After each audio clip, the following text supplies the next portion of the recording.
All right, so this is going to be my video for the 10th of April or 11th or something.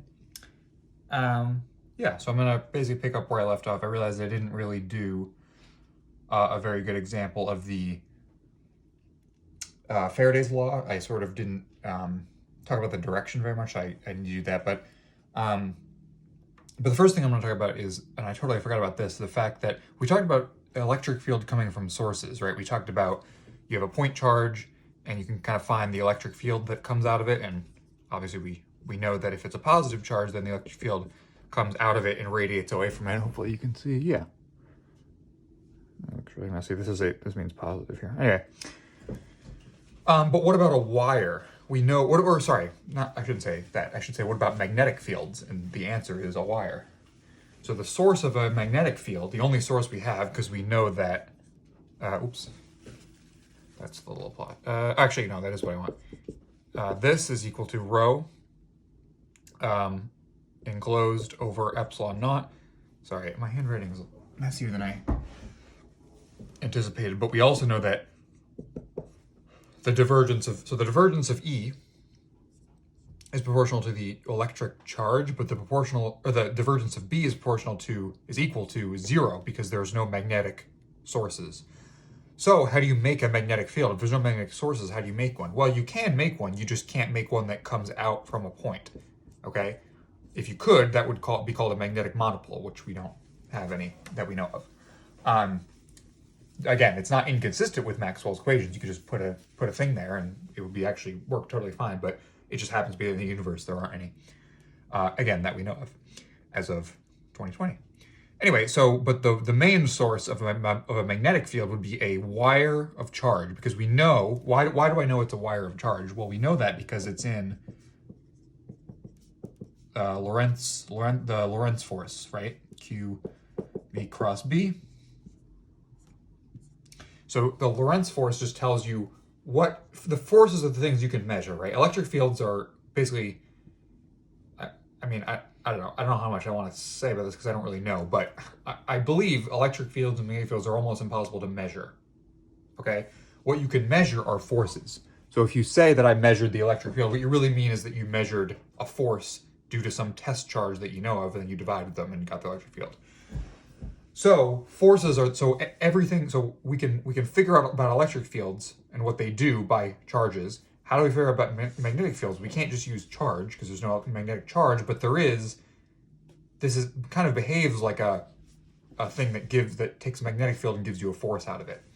So we're gonna use a wire of current, because that's what we mean. We could talk about a single charged particle moving, and then it has a deflective force, Lorentz force, as we just saw with a single charge, but more common, you'll see a current.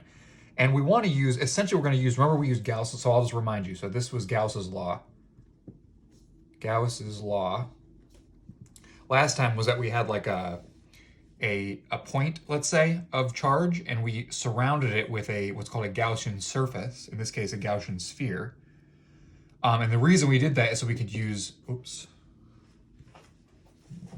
everything up, E dot dA. Again, the notation is not quite exactly the same in all places. Sometimes they use dot ds, whatever. It just means that the integral of the electric field dotted with the surface everywhere, in this case it's a sphere, equals Q enclosed over epsilon naught. Again, if you put a D here as the, I forgot what dielectric field maybe? I don't know. I don't remember what D is called. It doesn't matter. Then you could just, this epsilon naught would just go into the D and it would just be Q enclosed. Anyway, that's just it's just notation and stuff. This is the enclosed charge. We know the enclosed charge, it's Q, and we want to find the electric field. This integral is hard, but if we choose the surface in such a way where we don't have to worry about the dot product, like we choose it as a sphere, such that those are always in the same direction. In other words, the electric field going out is always in the same direction as the piece of the surface, like the perpendicular piece of the surface of the Gaussian surface. And this is always the same direction. The dot product doesn't matter. And the electric field is constant on the whole sphere. And so the electric field comes out of the integral and you just get the integral over all the surface of the pieces of area. The integral over all the surface of pieces of area is called the surface area. It's just a long way to say surface area. So you end up getting E times the surface area. And if for this case it's a sphere, so it's 4 pi r squared. We had to make up the radius r, otherwise we don't know what surface we're talking about. And that's equal to the enclosed charge, which is Q over epsilon naught. Divide this and we get E, the electric field is Q over 4 pi epsilon r squared. Didn't mean to do the whole thing again, but it's pretty simple. So this, and this is a vector in the r direction, the outward, the r vector is, the r hat vector means like away from the charge, or away from the origin really. So this is the inverse square law. It's proportional to the charge, and it's divided by 4 pi epsilon naught, sorry. I'm doing this all, epsilon naught is just because it's in free space. If this is all in a medium, we would just do epsilon instead of epsilon naught.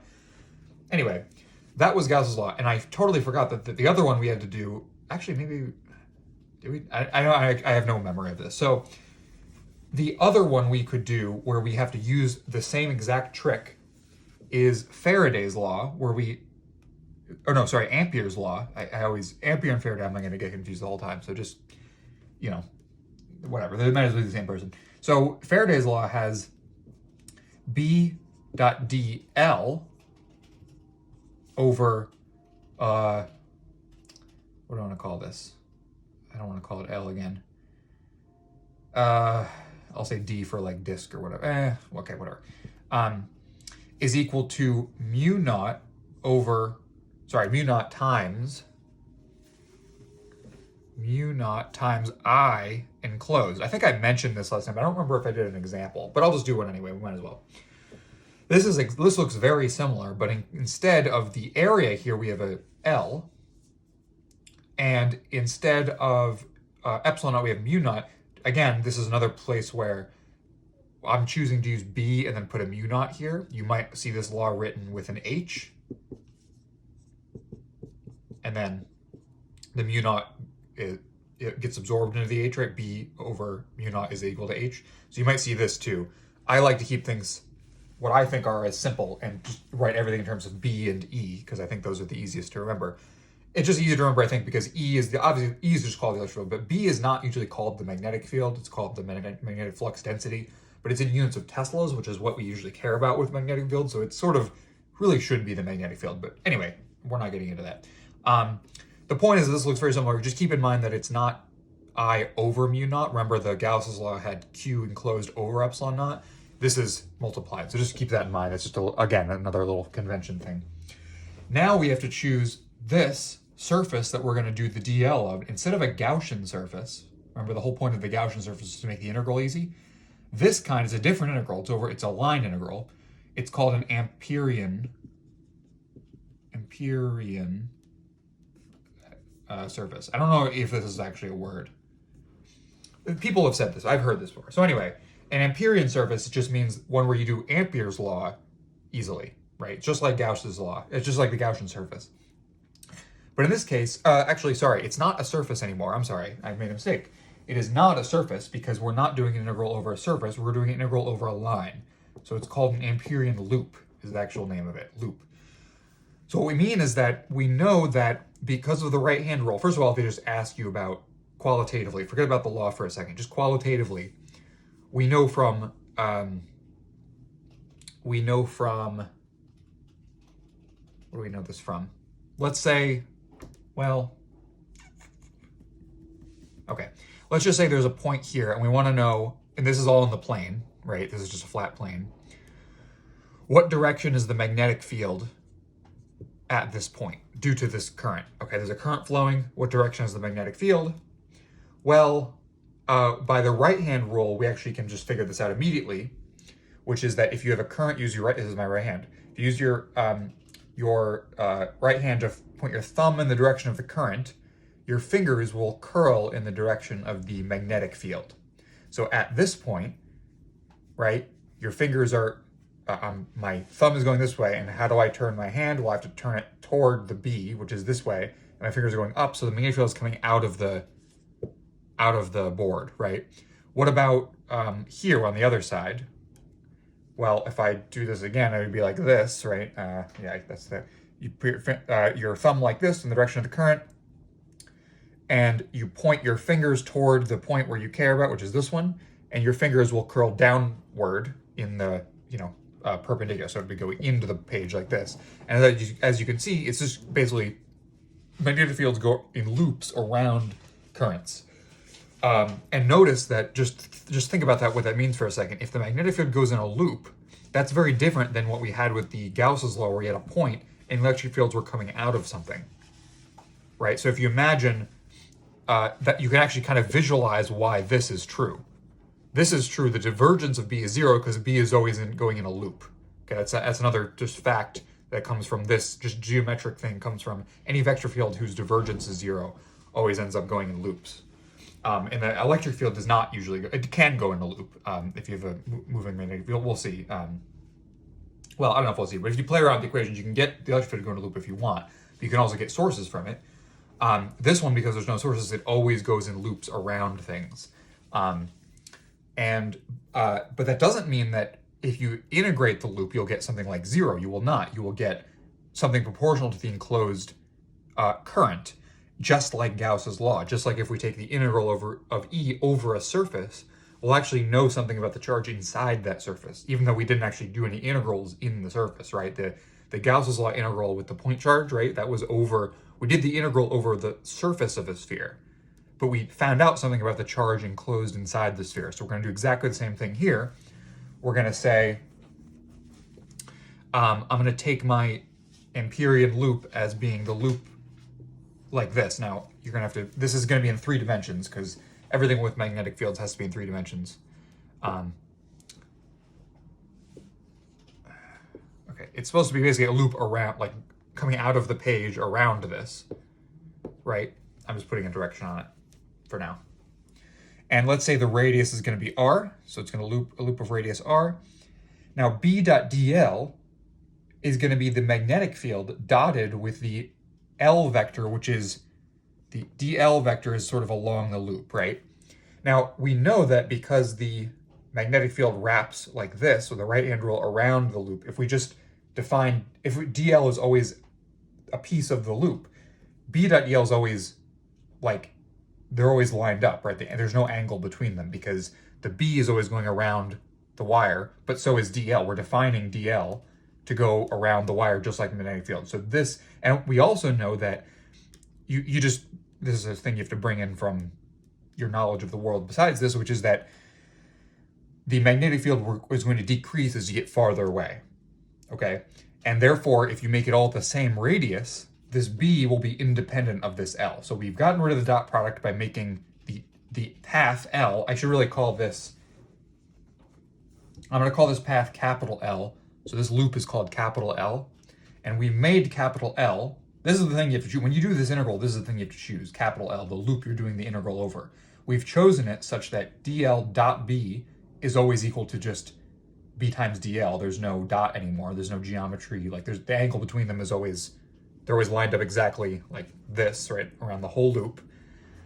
And we've also chosen it so that B is constant in the loop. So this becomes, and hopefully you'll see exactly why this is the same exact problem as the Gauss's law. We get this. It comes out of the integral. It's independent of L, right? It's constant, so it just comes out. There's no cosine theta. The dot product has a cosine theta, right? But there's no cosine theta because they're all lined up always. And you get integral over the whole loop of the piece of the loop, and this is just the length of the loop, right? Which is going to be the circumference of the circle, 2 pi r. Does that make sense? So this is exactly the same. Remember, we had the surface area of the sphere for the Gauss's law, but now because it's a loop, we have essentially it's the surface area of the loop, which is called the circumference, which is 2 pi r. And this is mu naught times I enclosed. Now enclosed means enclosed by the disk that the loop is around. So that was, remember in the couple videos ago, we were talking about the Maxwell's equations and the geometry, and I used the symbol bounded a lot, like the boundary of the disk is the loop. So this is called the disk, D is the full 2-dimensional thing.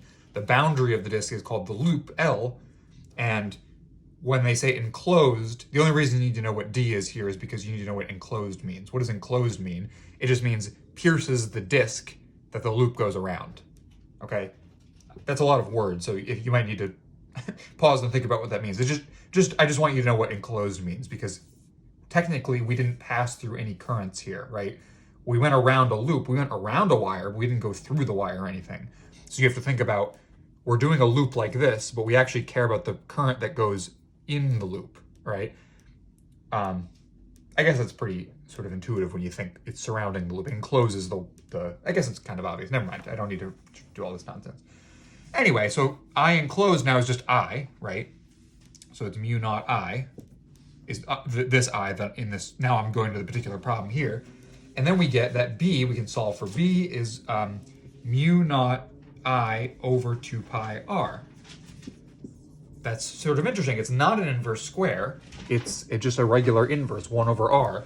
And there's this constant mu naught over 2 pi. And that, I think it might have another name. I don't really remember. And it's also proportional to the current I. What if we had a different example where we had this? We had the same problem, but instead I had I1 and I2. They're two different currents, and I wanted to do the magnetic field, let's say the magnetic field here at a distance. Let's say these, actually, let me do this. Let me say we had two wires very, very, very close to each other. They're almost at exactly the same place, but not quite. Of course, if they're at the same place, you couldn't have them be in opposite directions. But let's say they were very close to each other, and you wanted to find the magnetic field at a distance r away from it. So the question would say, B at distance r, right? I'm just summarizing. It would just ask you the magnetic field at the distance r from these two wires. They have different opposite directions, but they're just different currents. They don't necessarily cancel out or anything. We can do another loop like this around. We get exactly the same thing. This becomes 2 pi r times b, right? This is exactly the same step as before, times mu naught. But now what's the I enclosed? Well, there's I1, right? That's enclosed. This is just what we had before. But now there's I2, but it's in the opposite direction. So we actually have to put a minus I2. And now we get the magnetic field is going to be mu naught over 2 pi r times I1 minus I2. Now, what if I1 was equal to I2? What if the currents were equal? They're in separate wires, but they're just very close, and they're exactly equal currents. This would go to 0, and we'd get B equals 0. The magnetic field is 0. Does that make sense? Well, yeah, it kind of does, because if you just put two wires with opposite things going in opposite directions, if they're very close to each other, you can pretend that they're the same wire. But if you put a current going one way and a current the other way with the same magnitude in the same wire, that's the same as just not having anything happen in the wire. And if nothing's happening in the wire, you should have no magnetic field, of course. So that makes sense. And this is the same thing. I should have done this with Gauss's law too. I'll do it really quick. If you had a positive charge and a minus charge really close to each other, and you do the Gauss's law with the Gaussian surface, and you get E times, so you got E dot dA, which is going to be E times 4 pi r squared for the surface area, is equal to the charge enclosed over epsilon naught. Well, charge enclosed is what? Well, it's plus Q and let's say minus Q, right? And this is a distance r from just, let's say, the reason I'm saying at the same point is because I want to just talk about the distance r from the whole thing. But Q enclosed is what? Well, it's plus Q minus Q, but this is 0. So this is 0, and so the electric field is just 0. So the electric field due to one of them is non-zero, it's producing electric field lines, but the other one is pulling electric field lines in, and it ends up being that they just cancel everywhere. So anyway,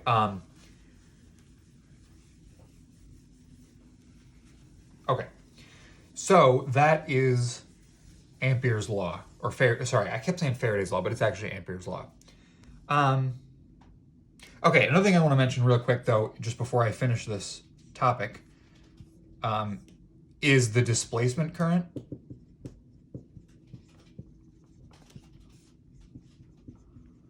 So if this is a current I, and this is a capacitor, called a parallel plate capacitor that we talked about last time a little bit, and this is still a current I. Now, this is not actually connected. All this is that you get some charges built up, let's say positive charges built up on this one, and negative charges built up on this one, and this gives you an electric field inside. Remember we did this example where we figured out the electric field inside and outside it cancels? So let's say we have this. Now you can't actually flow current through here because they're not connected, right? This is, let me erase this and just put the actual, what we actually see. They're not actually connected. There's no electrical connection here. There's an electric field in the middle, but there's no electrical, like electrons can't flow from here to here, right? Because the current, remember, is the positive charge flowing. So so this is fine. You just, now the reason you write I is not because you mean to have current flowing. You can't have direct current, DC current flowing through here because they're not connected, but you can have AC current because AC current just goes back and forth and then it'll just like build up some positive charge over here.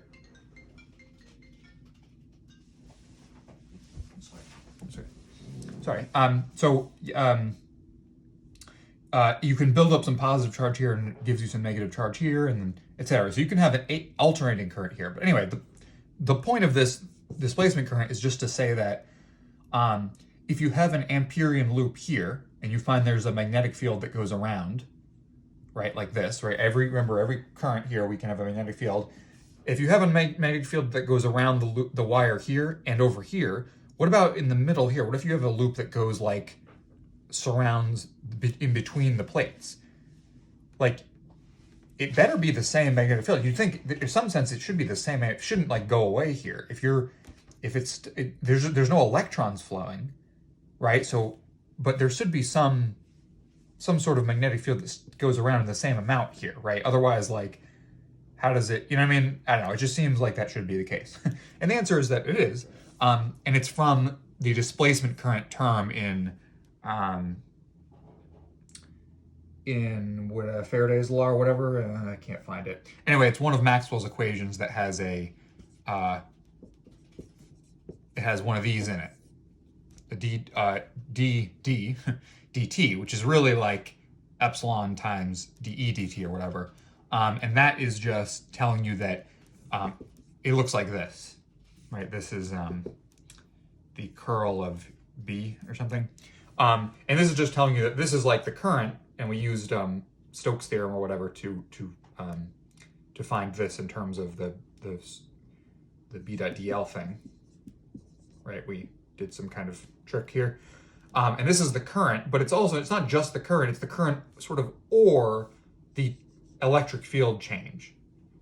And the electric field changes just means that if you have a place where instead of a current flowing, it turns into an electric field, which is like this, you can still generate a magnetic field. So anyway, that's all that is about.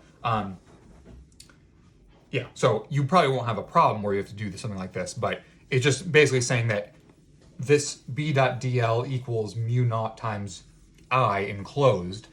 You really should say it's mu naught, so it should be here, it should be B.dl equals mu naught times I enclosed.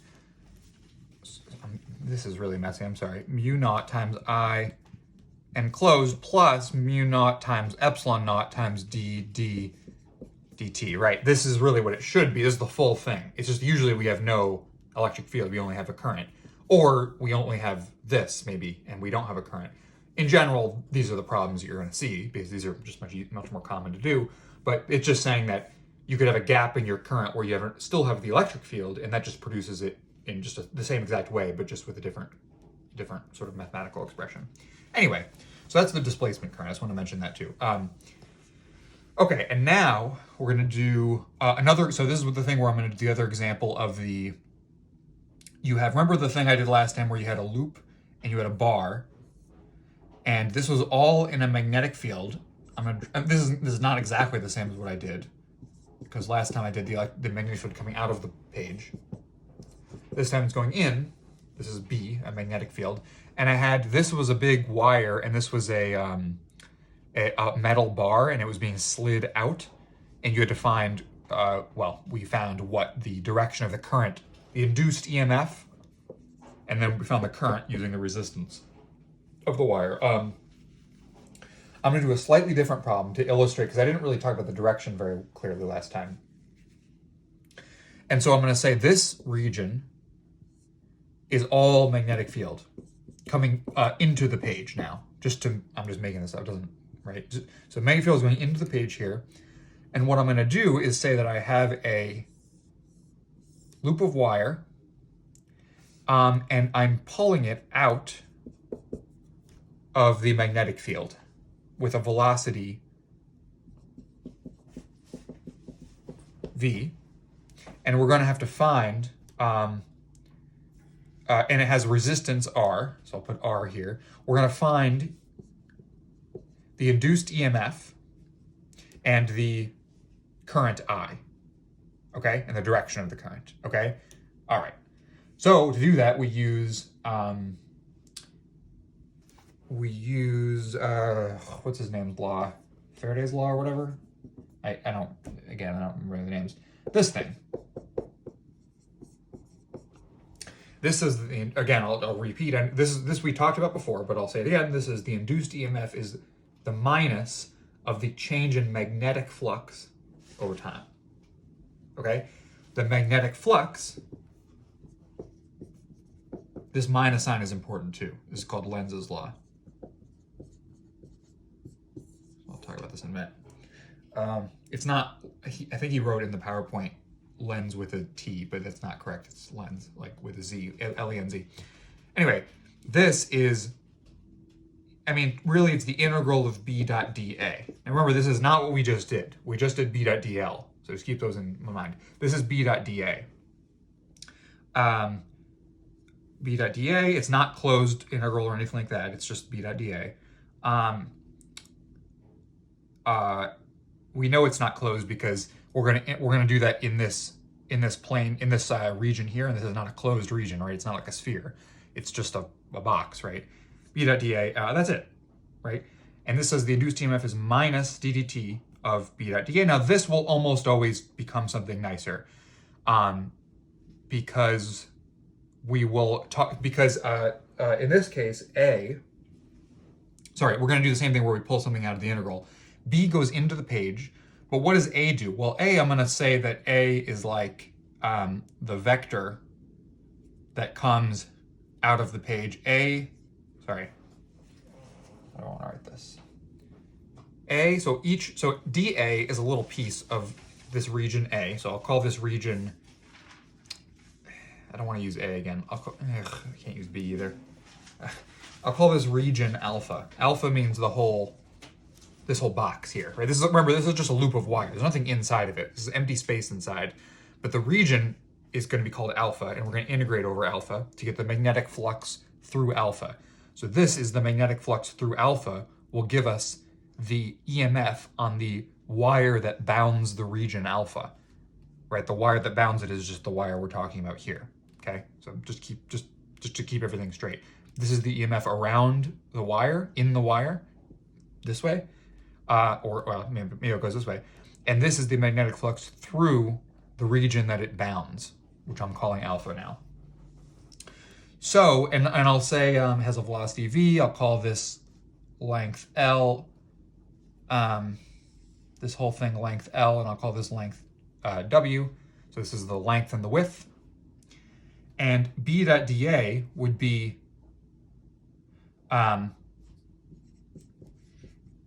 this is going to be, this is what I meant to say before.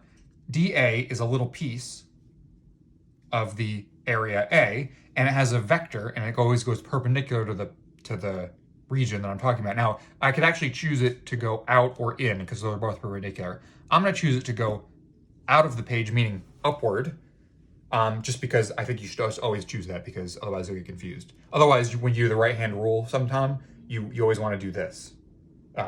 Upward, because otherwise you'll be confused of what you mean. The other ones might give you confusion, but this one shouldn't. So DA and B are now always parallel. Actually, they're opposite signs, right? Because B goes into the page and, B goes into the page and A goes out of the page. This is actually going to give us a minus sign because they're opposite directions. And so we're going to get B times now DA. Now actually, okay, here's where this is much more important to think about carefully. This is the magnetic flux for this region. B is actually 0 in this region, right? B is non-zero only in this region. So we only actually have magnetic flux. We actually have to break this into two integrals. B dot dA in this region and B dot dA here, which is actually 0 because B is 0 here. So B dot dA in this region is going to be, and I'll actually, let me just call this L1 and L2. L1 means inside the, L1 goes up here. So L1 plus L2 is the full length of this piece of wire. So this is actually going to be equal to L1 times width, right? So now L1 times width is the area of this block right here. B dot this is going to be, and we're actually going to get another minus sign. So I'm going to put it here because they're in opposite directions. So again, the area vector comes out of the page and the B vector goes into the page. Yeah, okay. The board, I guess. Wait, can you see everything? Yes, you can. Okay. And so now, I'm running out of room. Now we're going to have, I'm going to erase some of this and I'm going to start writing it over here. Now, what's d dt? So this is plus d dt of this product. So it's plus d, so we have, sorry, let me write the whole thing. EMF is d dt of B L1W, right? That's it. Now what's d dt? Now this is, again, this is 3 variables, so technically it's a product rule where we have d dt of B times da da da time plus, we have 3 terms because of, a 3-dimensional or a 3 component product rule thing. But of course, B is not changing in time, so it doesn't really matter. So B comes out. W is also not changing in time, so W actually comes out. But then L, of course, is changing in time because we know we're pulling this with the velocity V. So dL1 dt is what? dL1 dt is just the velocity V that's the amount that this is decreasing by. So it's decreasing. So dL dt is actually minus V, right? So we get another minus sign. So it's easy to lose track of all the minus signs, but this is minus B omega, sorry, I don't know why, W, this is a W, BWV. B is the magnetic field, W is this length here, the width, and V is the velocity we're pulling it out by. This is the induced EMF. Now, what direction is it?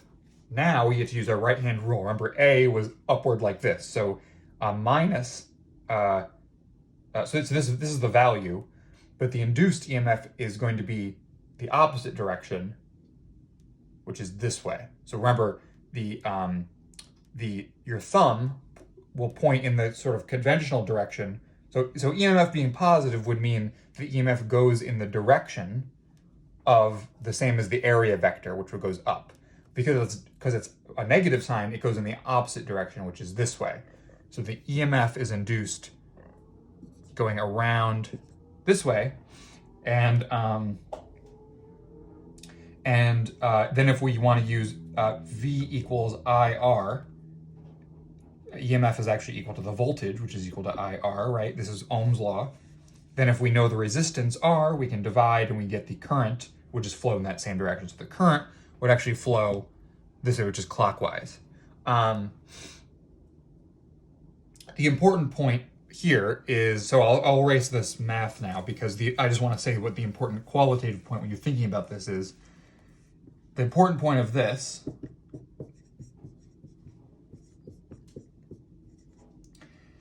is that the EMF is in the opposite direction of the change in magnetic flux. Now, the change in magnetic flux has 2 components, the change in the magnetic field and the change in the area, right? You can think of magnetic flux as usually just being B times A, right? B and A can both change. That's possible. That's very annoying if it happened, but it's either B can change or A can change. You could also have the same thing where you just have a loop in the magnetic field, and it's not moving, but the magnetic field is just decreasing. That would be a change in the magnetic flux too. And if the magnetic flux is, so let's do this without numbers. Let's actually do that problem without numbers. Let's just talk about what direction everything is in. So let's say you have a magnetic field going into the page again. Okay? And then you have a piece of wire just in the magnetic field, completely inside of it. And you say the magnetic field B is decreasing in magnitude. And then you say, what is E? What direction? Okay, so hopefully you can read this. I'm sorry, this is like, I don't know, I sort of thought this would be easier to read, but maybe it's not. So this is the problem. They say there's a loop of wire completely inside a magnetic field that is going into the page, but it's decreasing in magnitude. What direction is the induced EMF?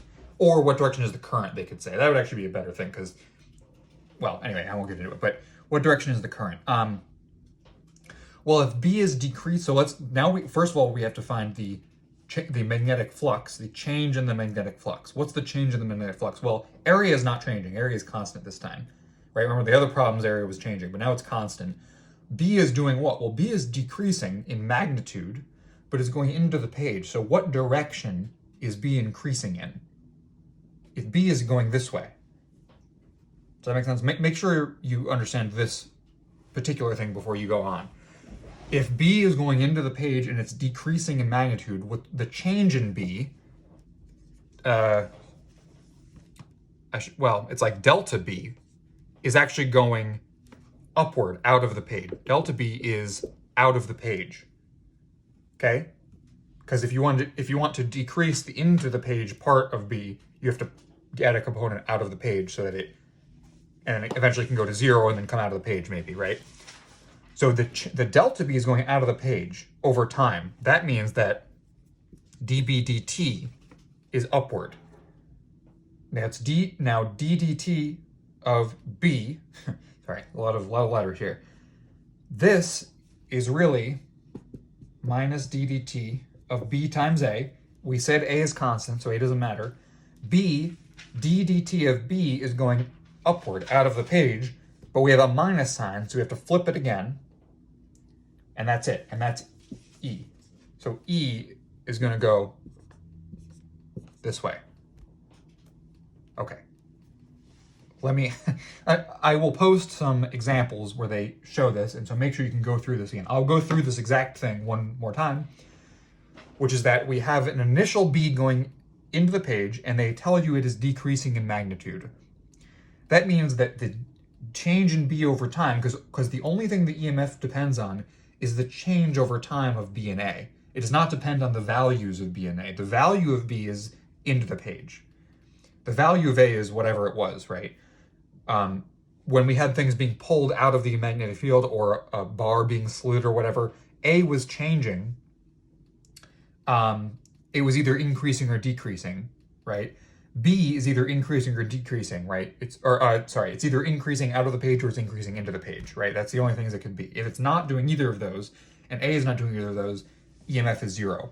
If you have a loop of wire sitting in a magnetic field and nothing's happening, if you're not changing the area, if you're not pulling it out of the magnetic field, because remember, this is only the area inside the magnetic field. I should mention that. It's the area in B field.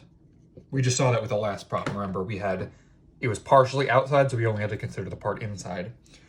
So if the area inside the magnetic field is decreasing or increasing, then that matters, because that's d dt of A. If the magnetic field itself is increasing or decreasing, that's d dt of B, but you have to keep track of what direction it's changing in. So B is changing over time in the upward, out of the page direction. Okay, even though the B is into the page, it's changing because I told you it's decreasing in magnitude. That means it's changing in this direction. d dt is upward. Sorry, d dt of B is upward times A is constant, so A doesn't matter. And then you have this minus sign here. This minus sign tells you that the induced EMF opposes the change in magnetic flux. That's what this means. The induced EMF opposes the change in magnetic flux over time.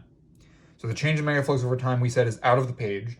EMF is going to oppose that by generating something into the page, and because we're talking about a wire now, we go to the right-hand rule where we use our fingers instead of our thumb, and that goes this way. And so therefore, if we had some resistance R, the current generated by this situation, the current, or the E, I guess, really I should talk about the current, is going around the loop, right?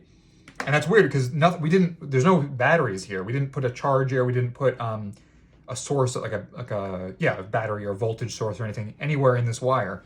Just by putting a neutrally charged wire of metal, as long as it's a loop, in a magnetic field, and then leaving it alone, but then just changing the magnetic field by decreasing it, literally turning it off, we generate a current in the wire.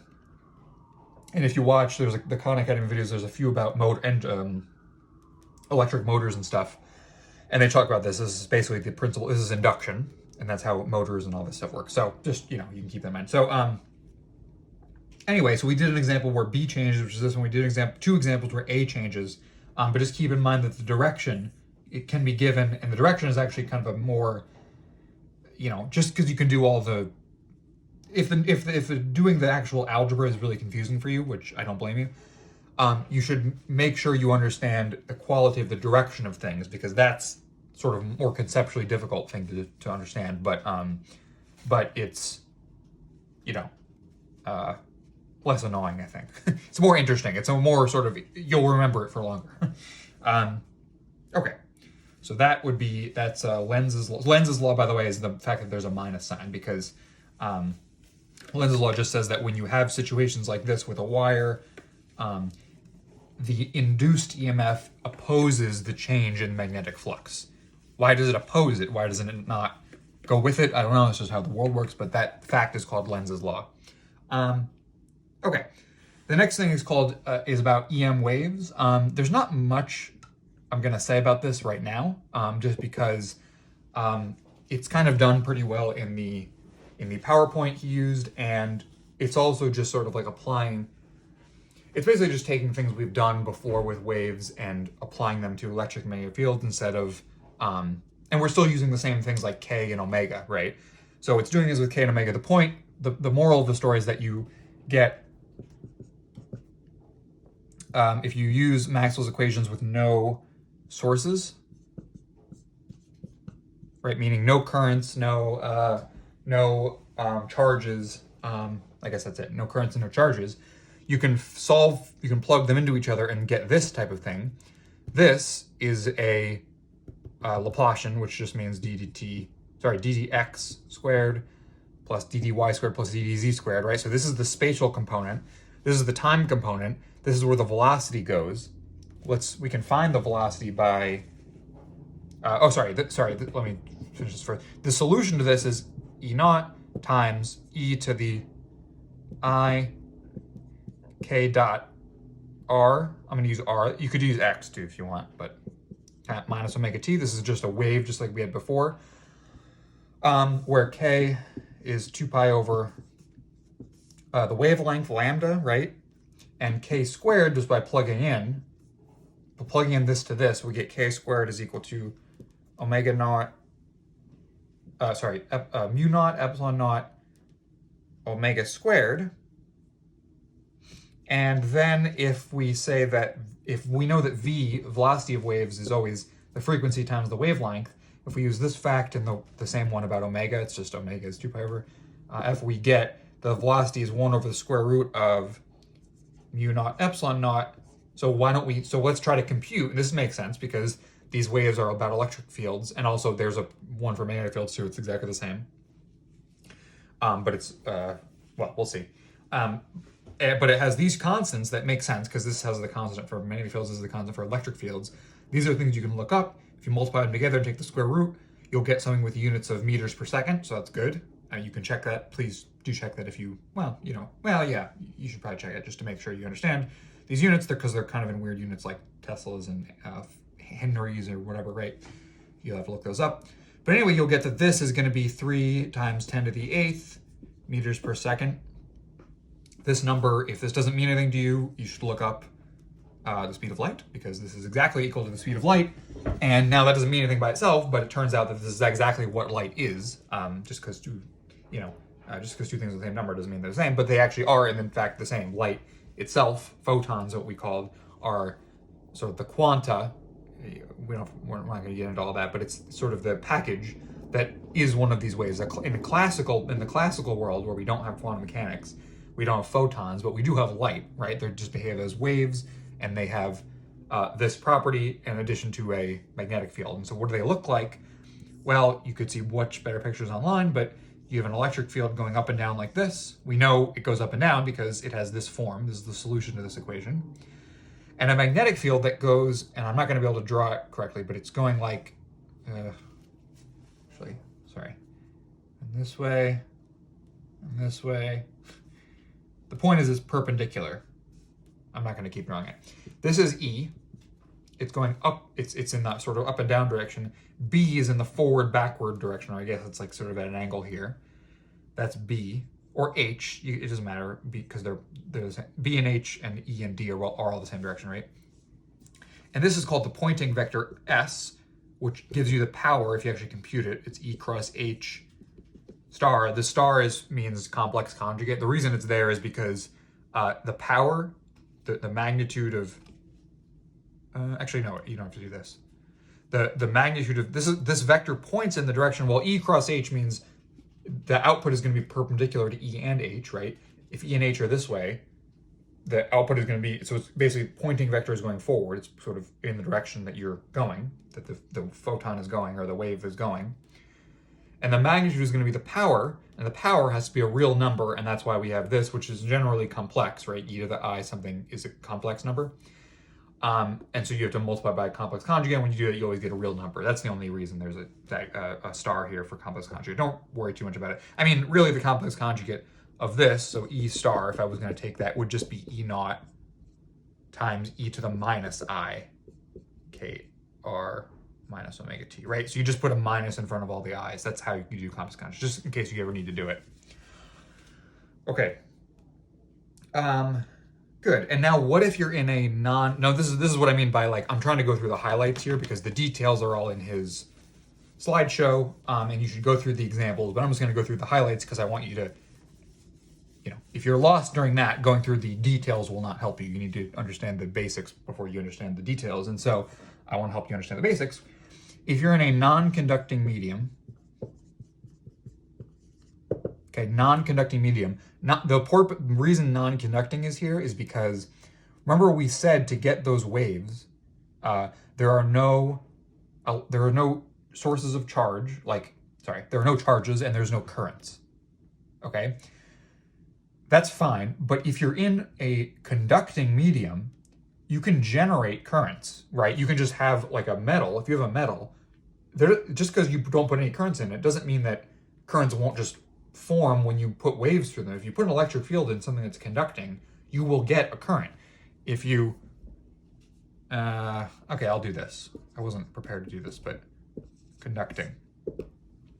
A conducting medium is defined by, not defined by, but it's, the difference is this. This is the difference. J is current, remember. The reason it's J and not I is just because I we usually mean like a scalar quantity and J is usually a vector quantity in 3 dimensions. But it's the same, it's exactly the same thing. So J, it's also technically the current density. Doesn't matter.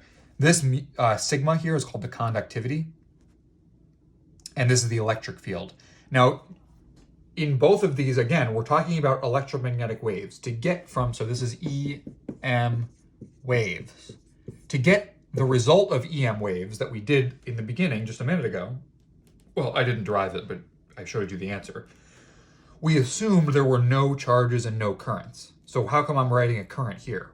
Well, that's because this is not a current in the material that I'm adding. This is a current that forms because you put an electric field in a conducting material. If you take a block of metal, electrons can move around anywhere they want in the metal, and they generally won't. They'll just sit places. We talked about that in the last one. If you have just a conductor, the electrons will generally go to the outside and will they won't exist in the metal at all, and there won't be any electric fields in a conductor, because if there were, it would move the charges.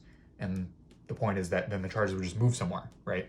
So the charges must be at a sort of equilibrium place. But if you put an electromagnetic wave through it, by definition of an electromagnetic wave, you're putting an electric field in it, and a magnetic field, but importantly, an electric field. And therefore, this will just push charges around. That's what an electric field does. It pushes charges. And by pushing charges is another word for current.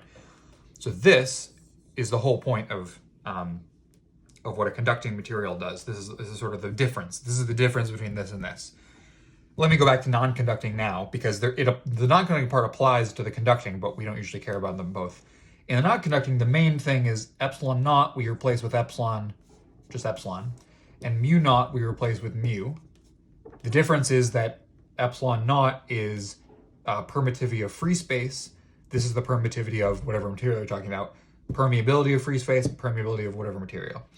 Look at the last video if you want to know how this relates to things like chi we used and kappa for the dielectric constant. It was like 1 plus, I don't know, it was a bunch of stupid whatever. It's just look it up. It's really annoying. It's just a really annoying like convention where they use kappa and chi e and 1 plus epsilon naught, whatever. Anyway, it's just a mess of things, but just become familiar with the three ways that people talk about permittivity and permeability of materials. But in this case, we're actually just going to use epsilon and mu, and just keep in mind that it's literally the same exact thing. It goes in the same places everywhere. In every Maxwell's equation, every wave equation, it goes in exactly the same place. So in this case, the velocity of the wave is going to be this, right? This is exactly what we had, but it's not mu naught epsilon naught, it's mu epsilon. If your material you're traveling through, this is an electromagnetic wave velocity in some material with mu and epsilon, is the permeability and permittivity of that material. This is actually equal always to c over, well, it's equal to c over something, right? Because it can't be faster than c, because we know nothing can be faster than light. Also, these are bigger numbers then, so we're dividing by bigger numbers, so we're getting a smaller number. So you can always write this in terms of c divided by something. And this, n, is called the index of refraction. This is the same exact one we did before. We actually did some of this. The reason I'm not going through this very long is because all this chapter is about is teaching, well, there's a few new things, but it's mostly teaching you, because now we know what electric and magnetic fields are. The last year, like in November or whatever, we did light waves at medium and refraction and reflection and all that, and in total internal reflection, all that stuff. This is the same exact thing. This is exactly the same. You should go back and look at that actually, because that's the same thing. It's just that this is now, we actually know what the names are of the fields E and B, right? But the point is that this is what n is, and n is usually, if n is 1, that means you're in free space. So you could be in a material where mu and epsilon are so close to mu naught and epsilon naught that n is very close to 1, like air, and c over n, which is the velocity of waves in air, is very close to c. So waves move very close to the speed of light in air. Of course, you could be in something like diamond, where these are much, much, much larger than the naught counterparts, and therefore n is very large, like 2 something, and then the speed of light in that material is much slower than the speed of light in a vacuum. Anyway, and the other complication you can get, so that's one complication. It's not really even a complication, but the other complication you can get is that K, so remember, you could get something where you went like this. Okay? Now, this is where, maybe I shouldn't have done these two. Well, I'll do this now because this is, okay. So remember when we did waves and we had waves look like e to the I kx. I'll just say this for now. This is the simplest example. And we did this before, so hopefully this will jog your memory. E to the I kx, but what if k is k plus I k prime? That means that we actually have the wave as, this is just a wave that goes, this is like sine theta, right? This is a cosine kx plus I sine kx, right? That's what this is equal to. But if we have this, we have I k plus I k prime x, which is equal to e to the I kx times, well, really, I could write it like this, which is also equal to, now what is this? This is the product of two things. This is the normal wave we had before, but this is a decay. So what this looks like is if e to the I kx looks like this is e to the I kx, then this one looks like this, right? Where this equation is e to the minus k prime x, right? The decay. When we add an imaginary part, all we're doing is saying that we have some oscillating part, which is the e to the I sorry, it's the real part of this, but because there's an I here, it becomes the imaginary part of the wave here, this ikx. This is the wave, and this is the decay. The imaginary part of this becomes the decay constant, right? And you can talk about the sort of the, remember we had those problems where it was like, how many meters does it take for the wave amplitude to go down by a factor of 2, and you just had to do this and set it equal to 1/2 and solve for x or whatever, right? It's just like a half-life problem. So that's what in this chapter we call it the the skin depth. So let me go through that. Actually, sorry, that skin depth is for this part, but it's the same idea. But anyway, sorry, I'll go back to skin depth. But for this, the point of that is that if you add imaginary parts to these things, all you're saying is that instead of the electric field basically helping you form a wave and maybe changing your frequency of your wave, it can also, some materials can have a sort of decay their electric fields. In other words, some materials don't like electric fields to be in them, and they actually give you decay. And how do you talk about that decay? You talk about it by adding an imaginary part to your epsilon, right? And an imaginary part to your mu for magnetic fields, okay? Now that, of course, can only really happen in, well, we'll see. It happens a little bit in conducting materials, but for a slightly different reason. And these combined will give you essentially an imaginary K. Imaginary part of your K. Part of K, and that tells you about a decay. Decay is spelled like this, by the way. It's not. Anyway, imaginary decay part, and then you get the same thing we had last time. So I'm not going to go through examples because, again, I don't want to make this video just really, really long.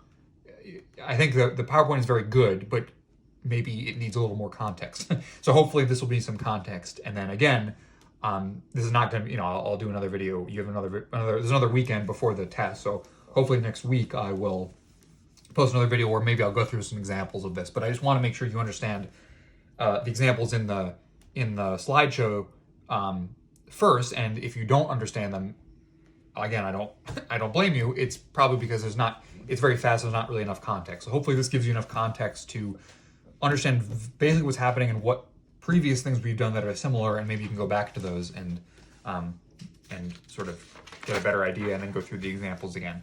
Again, as I keep saying, he makes all the tests. Dr. Z makes all the tests. I don't make them, so I would recommend going through his examples as opposed to following mine. But of course, once you go through those, I'm happy to soon make another video where I do some slightly different ones. So this is now in conducting materials. So I just did non-conductors. This is in conducting materials. We have this. And essentially what we get is that the wave equation becomes this. Sorry, let me just write this.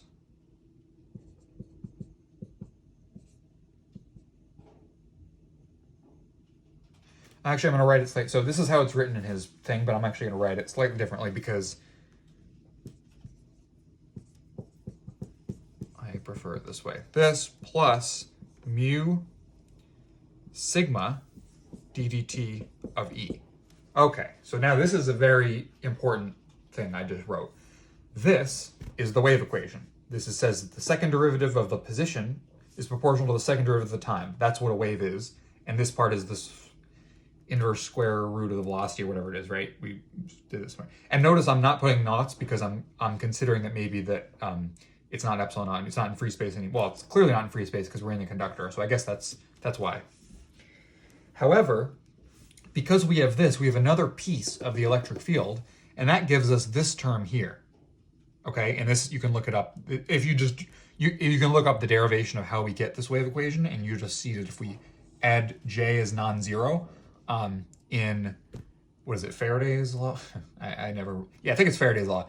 If we plug in Faraday's law with the displacement current in it, but plug in the J as well and set it equal to this, and you'll actually get this. It's actually not that hard. It's almost exactly the same derivation. You just get another term.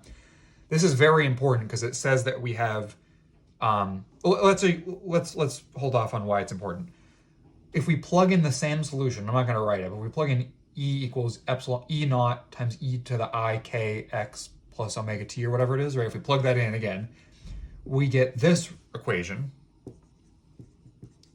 Now this is what we had before, And this is how we got the velocity. Remember, we got the velocity by substituting k for lambda, 2 pi over lambda, and substituting this for 2 pi over whatever it is, and then anyway, you see what I mean. But we have another thing, which is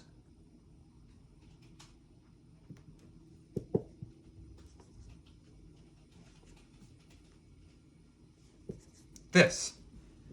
Now, why do we have an I here and nowhere else? Well, remember, the equation okay, I'll write it. I just said I wasn't going to write it, but I'll write it. There's an I here, so every time we take a derivative, we get an I, but here we took 2 time derivatives, so we get 2 omegas and a minus sign, right? Because it's I squared is minus, but then on this side, we also got a minus sign. Yeah, we also got a minus sign here because we took 2 derivatives of space, so we use a minus sign here, minus sign here. Let me write it with the minus signs to show you. They're all just minus. So again, I'll put the marker down so I don't keep writing. What we did is take this test solution, e to the I kx minus omega t, the same exact wave equation we always have. We've plugged it into these 3 spots here. Do it. If you don't believe me, please do it. Even if you believe me, please make sure you know how to do this, because this is saying we're taking the 2 x derivatives. We do that, we get minus k squared times the wave itself, right? This actually goes in all of these and then they cancel. This is 2 times, this is epsilon mu times 2 time derivatives, which is minus omega squared times the whole wave, which is that. And this is a minus, now we take 1 derivative with respect to time, so we get minus I omega times this thing here, times the wave itself. The waves all cancel, the negative signs all cancel, and we get this. This is, by the way, called a dispersion relation. A dispersion relation it just means a relation between k and omega, by the way. It's not just this one. The other one is a dispersion relation too. It's just, usually they're not super interesting. Oh, I'm sorry, I didn't realize you couldn't quite see all the... there we go.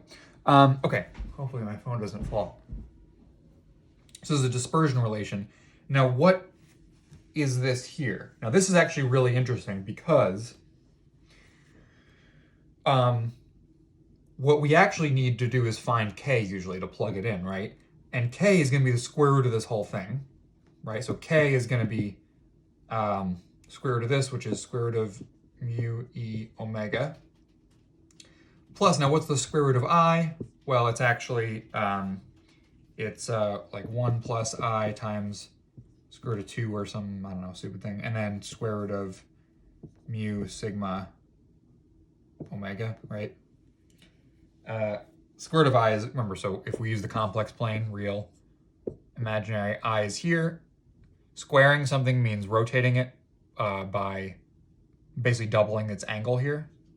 And square rooting means having its angle. So the square root of I is 1 plus I all over square root of 2 because the magnitude doesn't change. So anyway, and so this is k, okay? Now the thing that we are going to do with this is that what if they're giving us a problem where they tell us we're using, let's say they give us a problem where it's like, let me actually, what did he write? Oh, 1 gigahertz frequency of light waves in a metal. These are microwaves in a metal with conductivity sigma. Okay. What did they ask? Oh, they're asking about the decay. They want to know about the decay. Well, this is not a decay, and this piece is also not a decay. The only decay part, remember, is the imaginary part, because remember, when we put it back in the wave equation, e to the I kx, the only decay part is when we get when we put an I where the k is, and we get a minus, e to the minus something.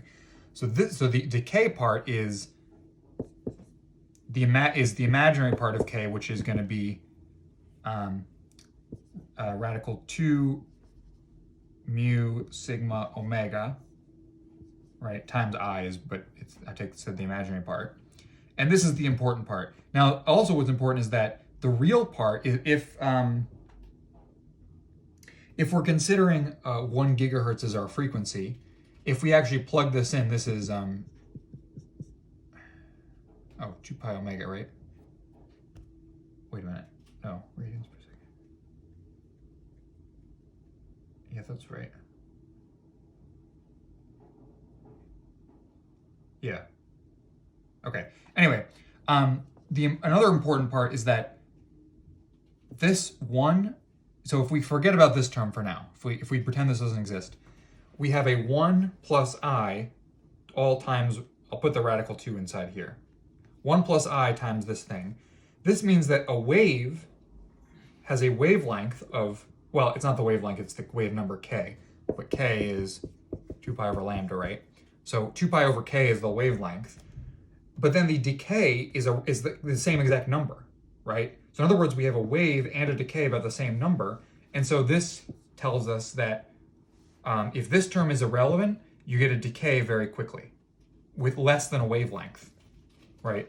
Because remember, so with the other parts, with the imaginary k's, usually the imaginary part is completely distinct from the real part because they're not really related.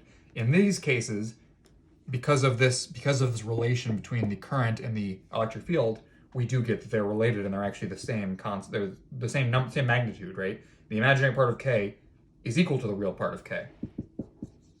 And remember, the real part of k tells you how fast a wavelength is. The imaginary part tells you how fast a decay is, right? And if they're this equal, that means the decay is just as fast as a oscillation. Okay. You can read in the problem he does with the 1 gigahertz wave. Please, after hearing this, if you now have a better understanding of why this is relevant, please go back and reread that problem because there's some details in there like why this goes away that you should look at that I'm not going to go into. But it's basically about how the important part of, and this is the whole thing about the skin depth. That's what the skin depth. It's asking you how to find the skin depth, and it's basically the skin depth is kind of just like the imaginary part of k, maybe with divided by something or whatever. It's not. It's just as long as you know that the imaginary part of k tells you about the decay, you kind of got the idea. Anyway, and again, the important part is that because of this fact about conductors, because the current is proportional to the electric field, and because the wave equation gives you this thing that has this form, then you get an I here. When you take the square root to get k by itself, you'll get a 1 plus I, therefore making the real and imaginary parts of this term identical, right? So if this term went away for some reason, then you would get a real and imaginary part identical, therefore oscillations and decay would about be the same length. In other words, of course, there's no length just means like the length to go by half or something like that. So in other words, the length to go one oscillation might be the length to decay by a factor of 2, for example, right? Or something like that. Actually, I should say, sorry. The length to go one full oscillation is actually equal to the length to decay by a factor of e, right? Because e to the minus kx would be, if you, actually, okay, anyway, you need to do some, sorry, I would need to do some math to figure that out. But anyway, the point is that they're about the same. You almost don't even get one with full wavelength before it decays to 0. So